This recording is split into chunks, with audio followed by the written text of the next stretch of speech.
Hey guys, Erin Eicher here, managing broker and owner of Remax in Durango. And I thought it might be kind of fun to look back historically and see what has happened in election years to the housing market and determine if we can't extrapolate any sort of predictions for 2024 and what we might see happen here locally. So I did some research and I looked back all the way to 1986, right? So there have been a handful of elections since then, and it really is pretty interesting.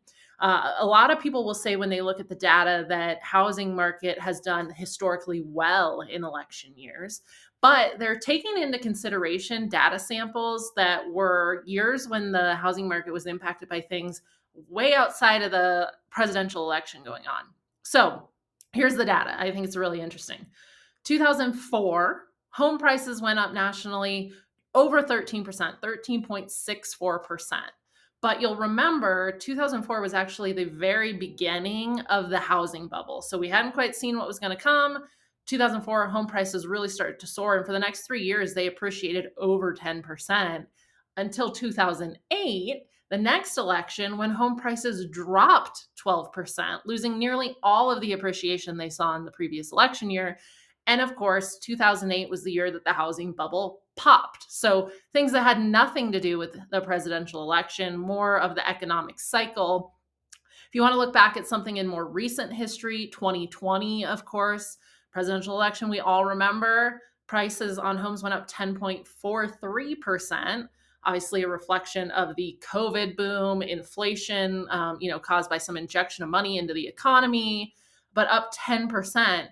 And when you look back, I said back to 1987, 1986, 87, at every other presidential election year, home values generally remained either flat or up marginally. So a national average of 3 to 5% in the other years.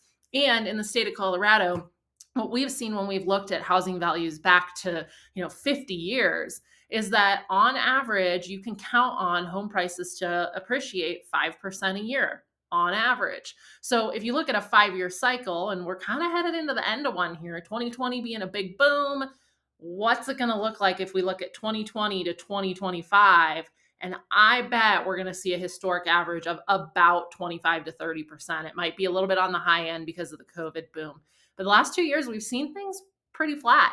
And I don't think this year is going to be any different. So it'd be really interesting to see what happens with interest rates as we head to the end of 2024, because that could definitely have an impact that is outside of the presidential election. So stay tuned. It's going to be interesting. We'll keep you apprised on how things are moving into the end of the year here. And if you have any questions, reach out to us or visit our website, DurangoHomesForSale.com. Can't wait to see you guys next time.